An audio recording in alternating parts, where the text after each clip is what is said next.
Hello दोस्तों, welcome in blue for info TV. दोस्तों, एक ऐसा मुल्क जहां लोगों से ज्यादा गाड़ियां हैं और जहां अभी भी 1724 का साल चल रहा है और जो पिछले 1700 साल में एक भी जंग नहीं लड़ा। ये कोई कहानी नहीं बल्कि ये सच है। और सबसे हैरानकुन बात कि ये मुल्क सिर्फ 61 मुरब्बा किलोमीटर रकबे पर मौजूद है, मगर अमेरिका के सदर इसके दीवाने थे।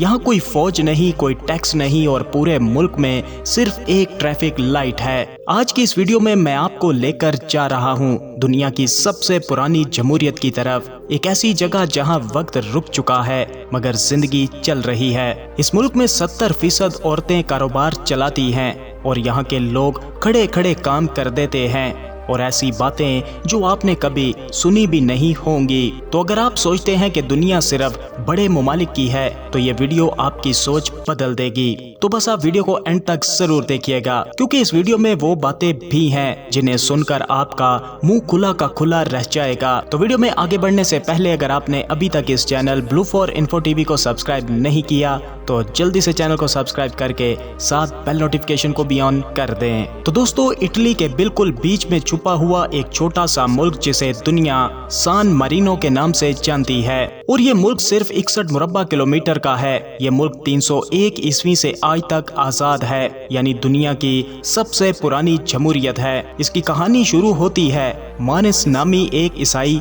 पत्थर तराश से, जो रूमी बादशाह के जुल्म से बचकर माउंट टिटानो पर आ गया। यहाँ इसने एक छोटी सी आबादी बसाई। एक मुकामी खातून ने शुक्रगुजारी में वो जमीन इसके हवाले कर दी और इस तरह ये एक मुल्क बन गया। दरमियाने जमाने में यहाँ पर आरिनो नामी असेंबली से हुकूमत चलती थी। सन 1243 में कैप्टन रेजेंट का निजाम शुरू हुआ और 1600 में इसने अपने कवानीन लिखे जो आज भी दुनिया के कदीम तरीन आईनी दस्तावेजात में शुमार किए जाते हैं। आज ये मुल्क यूरोप के कम बेरोजगारी वाले मुमालिक में से एक है और हर साल लाखों लोग यहाँ पर आते हैं, सिर्फ देखने नहीं बल्कि ये जानने के लिए कि एक छोटा सा मुल्क सदियों तक जिंदा और आजाद कैसे रहा है। अगर कोई आपसे कहे कि सुकून से जीना है तो इसे सान मारिनो भेज दिया जाए। सिर्फ 61 किलोमीटर और 35,000 से भी कम लोगों का ये मुल्क, मगर जिंदगी का मेयार ऐसा कि बड़े बड़े मुल्कों को भी शर्म आ जाए। जराइम और तशद्दुद के वाकयात तो यहाँ पर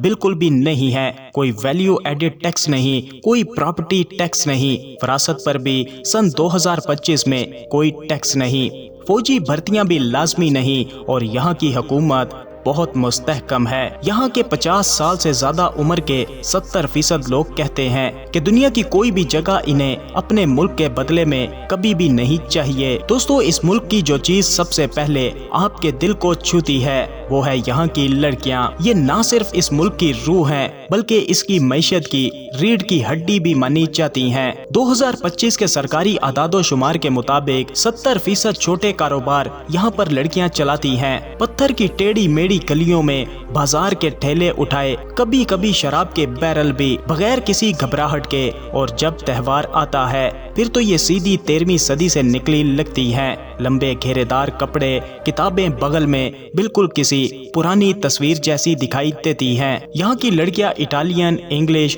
और कभी कभी फ्रांसीसी या जर्मन जुबान भी बोलती हैं, यानी कोई भी अजनबी टूरिस्ट भी भटके तो ये संभाल लेती हैं। दोस्तों, ये मुल्क इटली के अंदर है। इसका अपना कोई भी एयरपोर्ट मौजूद नहीं है और सरहद पर कोई खास चेकिंग भी नहीं है। बस इटली में दाखिल हो जाएं शेंजन वीजे पर और आप सान मारिनो पहुंच सकते हैं। यहाँ पर जाने के लिए इजाजतनामा लाजमी है जो कि ऑनलाइन मिलता है। सन 2026 के आखिर में अमेरिका, कनाडा और जापान जैसे मुल्कों के लिए सिर्फ 7 यूरो में यहाँ का इजाजतनामा मिल जाता है और अमूमन चंद मिनटों में मंजूर भी हो जाता है। सान मारिनो के टूरिज्म दफातर से अपने पासपोर्ट पर यादगार मोहर लगवा सकते हैं। दोस्तों, ये बात बहुत कम लोग जानते हैं। सान मारिनो और अमेरिका की दोस्ती 160 साल पुरानी है। सन 1861 में जब अब्राहम लिंकन सदर बने तो सान मारिनो ने इन्हें मुबारकबाद का खत लिखा और एजाजी शहरियत की पेशकश भी की थी।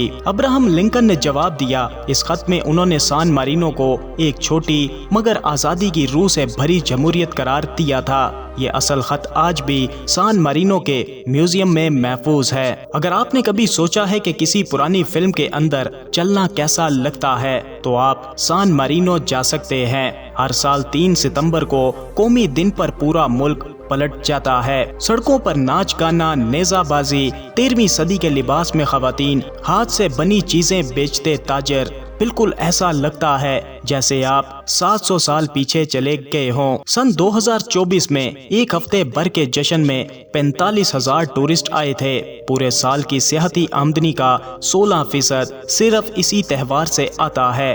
اور دسمبر میں کرسمس آف ونٹر، جہاں چوکوں میں مصنوعی برف پڑتی ہے، کلاسیکل موسیقی گونجتی ہے اور پرانی دیواریں سنہری روشنی میں نہاتی ہیں۔ دوستو، اس ملک میں صرف ایک ٹریفک لائٹ ہے۔ سان مارینو کے 3 مینار گویتا، چیستا اور مونتالے ماؤنٹ تیناسو پر شان سے کھڑے ہیں۔ یہ سن 2008 سے یونیسکو عالمی ورثے کا حصہ ہیں۔ پورے ملک میں صرف ایک ٹریفک لائٹ ہے۔ یہ چھوٹی سی بات ہے، اس ملک کی پوری فطرت بتاتی ہے۔ دوستو، اس ملک میں عام راستوں سے ہٹ کر اور بھی کچھ موجود ہے۔ ایک میوزیم جسے عجوبوں کا عجائب گھر کہتے ہیں۔ یہاں پر آپ کو دیکھنے کے لیے 19ویں صدی کے جوؤں کو پکڑنے کا آلہ، 1 میٹر سے اونچے جوتے جو سرکس میں استعمال ہوتے تھے، اور دنیا کے سب سے بھاری آدمی کا پورے قد کا مجسمہ جس کا وزن 639 کلو بتایا جاتا ہے۔ سن 2025 میں یہاں 28,000 سے زائد لوگ آئے۔ اکثر کہتے ہیں کہ پورے سفر کا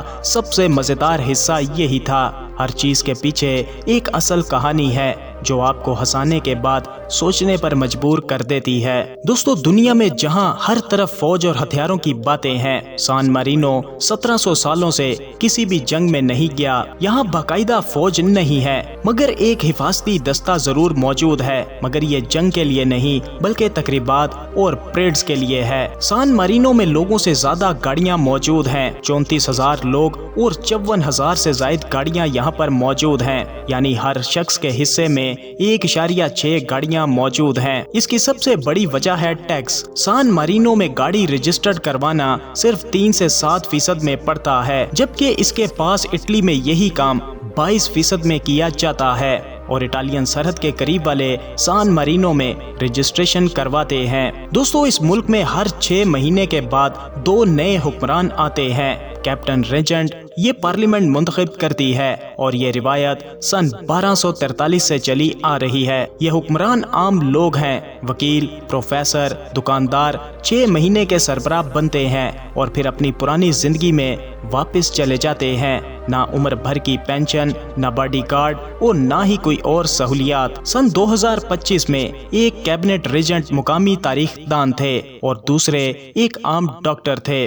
یورپ کی کونسل سے براہ راست جمہوریت کی بہترین مثال مانی جاتی ہے۔ ایسے وقت میں جب دنیا کے لیڈر کرسی نہیں چھوڑتے، یہ نظام واقعی ہی قابل تعریف ہے۔ سان مارینو کا سائز چھوٹا ہے، مگر جمع کرنے والوں کے لیے دنیا میں اس کا بہت بڑا نام ہے۔ یورپی یونین کے ساتھ خاص سمجھوتے کے تحت سان مارینو اپنے الگ ڈیزائن کے یورو سکے اور یادگاری ڈاک ٹکٹ جاری کرتا ہے۔ دوستو، سان مارینو کے اپنے روایتی کیلنڈر میں ابھی بھی سال 1724 چل رہا ہے، کیونکہ ان کا سال 301 عیسوی سے شروع ہوتا ہے، اور یہ صرف ایک عدد نہیں، یہ ان کا طرز فکر ہے۔ مستقبل کی طرف بھاگنے کے بجائے یہ ماضی کو گلے لگاتے ہیں۔ دوستو، اگر آپ اچھی زندگی جئیں اور پیسے بھی کم خرچ ہوں، یہ ناممکن لگتا ہے، مگر سان مارینو میں یہ بالکل ممکن ہے۔ اس ملک میں اکیلے شخص کا ماہانہ خرچ $800 سے $1200 کے درمیان ہے، اور اس میں کرایہ، کھانا، آنا جانا